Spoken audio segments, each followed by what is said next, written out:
Hello everyone, welcome to all of you. Here we discuss about the requirement of valid contract. आज हम लोग बात करेंगे requirements of valid contract की. क्या क्या requirement होती है किसी भी contract को valid होने के लिए, है ना? तो उसके लिए हम लोग यहाँ पे mostly 5 जो important point है वो हम लोग discuss करेंगे. ये 5 पॉइंट क्या क्या है आप लोग देख सकते हैं. पहला है contract must be in writing. कहने का मतलब है कि जो भी आप अगर कॉन्ट्रैक्ट में बात करेंगे, डील करेंगे, वो क्या होना चाहिए, सारा चीज रिटेन होना चाहिए और उसमें क्या होना चाहिए, साइन होना चाहिए ऑथराइज पर्सन का. जैसे कि अगर सपोज कोई डिपार्टमेंट है तो डिपार्टमेंट का जो हेड होगा वही साइन कर सकता है, सबऑर्डिनेट का साइन नहीं चलेगा. उसी तरह कॉन्ट्रैक्टर है, जो मेन कॉन्ट्रैक्टर है उसी का साइन होना चाहिए. और जो भी एग्रीमेंट है वो ड्यूली राइटिंग होना चाहिए, फुल्ली राइटिंग होना चाहिए. और सारा जो मैटर है वो क्या होना, टर्म एंड कंडीशन जो भी है वो क्या रिटेन मिलना चाहिए. और दोनों पार्टीज का उसमें क्या होना चाहिए, साइन होना चाहिए. ईच एंड एवरी पेज में उनका क्या होना चाहिए, साइन होना चाहिए. तो this is the first point which is contract must be in writing. Contract जो भी होगा वो राइटिंग में होगा. कोई भी भरवली बात नहीं होती है. जैसे हम लोग इन जनरल हम लोग बात करते हैं कि हाँ ये चीज कर लेते हैं, तुमको ये चीज देंगे, आप ये कर लो तो मैं आपको ये दूंगा. बट आप यहाँ पे कंस्ट्रक्शन फील्ड में या सिविल इंजीनियरिंग में ये कोई भी भरवली चीजें नहीं चलती. जो भी बातें होंगी वो क्या होंगी, रिटर्न होंगी और उस पर दोनों पार्टीज का क्या होता है, साइन होता है. ठीक है. दूसरा है attested by the witness. Attested by the witness मतलब जो अभी आप दोनों, सपोज आप एक दो पार्टीज है, जो एक ऑफर कर रहा है दूसरा एक्सेप्ट कर रहा है, दैट इज कॉन्ट्रैक्ट एक्चुअली. ठीक है. तो इसमें दोनों पार्टीज जो टर्म एंड कंडीशन दोनों लिखे, दोनों साइन कर दिए. बट इसके साथ क्या होना चाहिए, विटनेस होना चाहिए. जो ये दोनों पार्टीज को क्या करेंगे, ये जो टर्म एंड कंडीशन है दोनों पार्टीज के बीच, उसको क्या होना चाहिए, एक विटनेस होना चाहिए. तभी ये क्या होगा, वैलिड कॉन्ट्रैक्ट कहलाएगा. ऐसा नहीं कि आप दोनों ही रिटर्न किए और लिख के छोड़ दिए, तो ये क्या होगा, वैलिड कॉन्ट्रैक्ट में नहीं आएगा. तो वैलिड कॉन्ट्रैक्ट कब होगा, जब आपका जो एग्रीमेंट है, दो पार्टीज का एग्रीमेंट है, तो उसके लिए उनका क्या होना चाहिए, विटनेस होना चाहिए. ठीक है. तीसरा पॉइंट है यहाँ पे, contract can be enforce in the court of law. Obviously हमारा कॉन्ट्रैक्ट का डिफिनीशन है, as a legal agreement is known as contract. Legal agreement को ही हम लोग क्या बोलते हैं, कॉन्ट्रैक्ट बोलते हैं. तो ऑब्वियसली वैलिड कॉन्ट्रैक्ट होने के लिए आपको क्या होना चाहिए कि ये लॉ से पास होना चाहिए, कोर्ट ऑफ लॉ.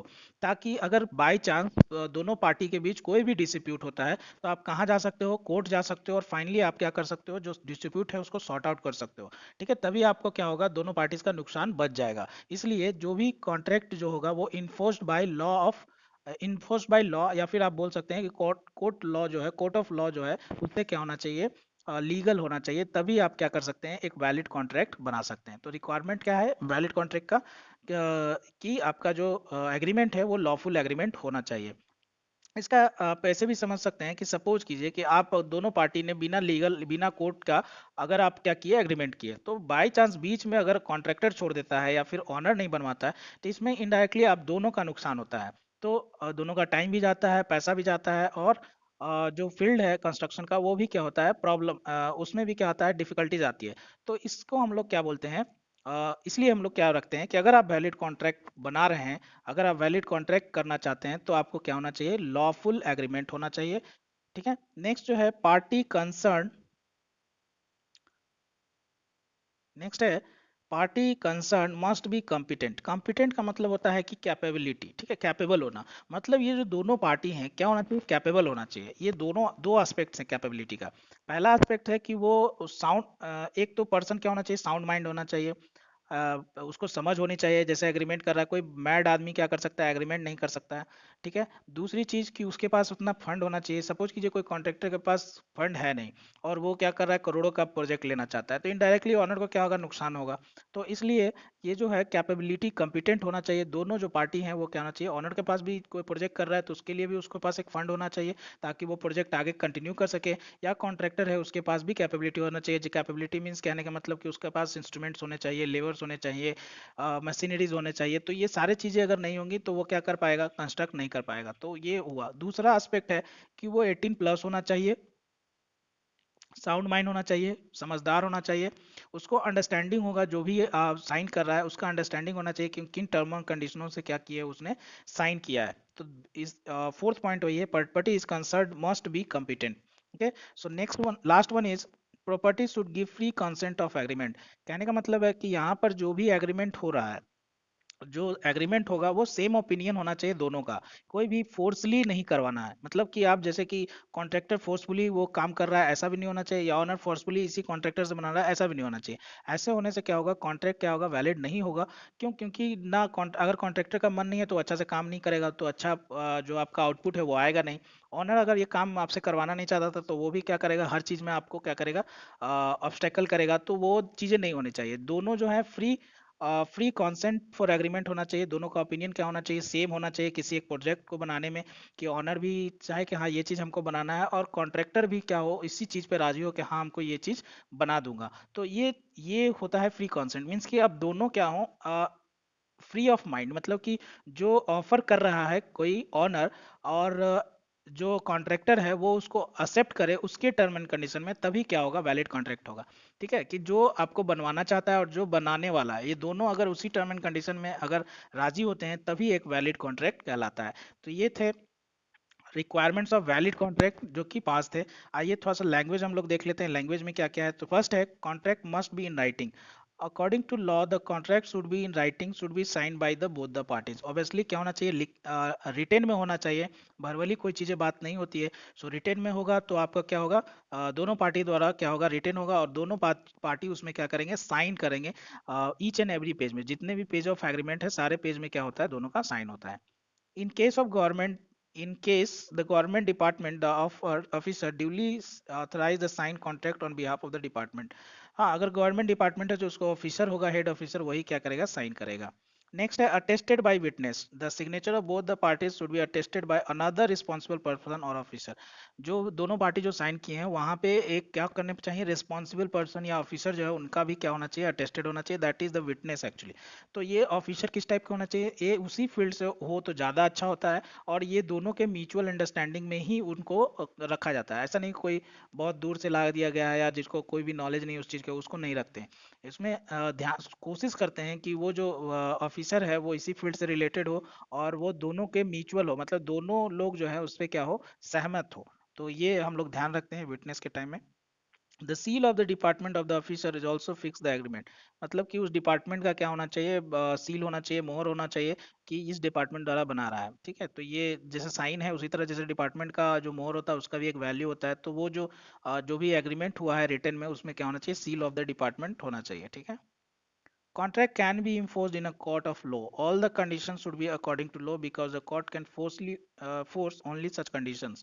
हाँ, अगर जैसे कि कहने का मतलब ये है कि बाई चांस अगर आप दोनों में डिस्प्यूट होता है तो आप अगर कोर्ट जाते हैं, तो कोर्ट अगर आपको एग्रीमेंट में कोर्ट का जिक्र नहीं है तो कोर्ट क्या करेगा, आपकी बात को सुनेगा नहीं। तो इसलिए जो भी होगा वो क्या होना चाहिए, कोर्ट वो क्या होना चाहिए, enforced by the court of law होना चाहिए। It is the duty of both the party to study the subject matter and sign it। both the party का ये उसका इसमें क्या होना चाहिए कि दोनों पार्टी जो है क्या करने चाहिए, कि उसको साइन करने से पहले अच्छे से पढ़ना चाहिए। है ना, कि बाद में ऐसा नहीं कर सके कि हम क्या किए, गलती से क्या किए, इस कॉन्ट्रैक्ट में आ गए, हम ये कॉन्ट्रैक्ट करना ही नहीं चाहते थे, ये टर्म हम पढ़े नहीं, वो टर्म नहीं पढ़े, या वो पेज नहीं पढ़े, ये टर्म इन कंडीशन हम नहीं जानते थे, ऐसा नहीं बोल सके। इसलिए क्या होना चाहिए कि साइन करने से पहले क्या होना है, कि उनको अच्छे से जो रिटेन है उसको पढ़ना है, और उसको अच्छे से समझने के बाद ही साइन करना है। क्योंकि आप बाद में आप ये बोल के नहीं जा सकते कि आप गलती से इस कॉन्ट्रैक्ट में आ गए थे, या आपको समझ नहीं था, हम गलती से साइन कर दें, ये चीज़ें बाद में नहीं होंगी, क्योंकि ये एक लॉफुल एग्रीमेंट होता है। तो आप ऐसा बोल के कभी भी आप एक्सकेप नहीं कर सकते, भाग नहीं सकते, छोड़ नहीं सकते। नेक्स्ट पॉइंट उसी पे है, the party signed the contract cannot escape from the responsibility just by saying they have signed without knowing and with interpretation of condition। वही चीज जो मैं बोला कि अगर आप साइन कर रहे हैं तो उसको अच्छे से पढ़िए। क्योंकि आप बिना आप ऐसे बोल के जा नहीं सकते या छोड़ नहीं सकते कि हम गलती से साइन कर दिए, या हमने पढ़ा नहीं था, या हमको समझ नहीं था कंडीशन का। तो ये चीज़ें जो है नहीं होनी चाहिए, क्योंकि अगर ये चीज़ें होती हैं तो वो वैलिड कॉन्ट्रैक्ट नहीं होगा। Party must be competent. Party must be competent as per the Indian Contract Act। The parties signed the document should be legal competent। Legally competent मतलब कहने का मतलब होता है कि आपका क्या होना चाहिए, वो उसमें कैपेबिलिटी होना चाहिए कि वो जो वर्क है परफॉर्म कर पाएगा कि नहीं कर पाएगा, वर्क जो दे रहा है वो वर्क करवा पाएगा कि नहीं करवा पाएगा, तो ये होना चाहिए। दूसरा है, the person who are minor, mad, drinker are not legal competent if they sign the contract will be void।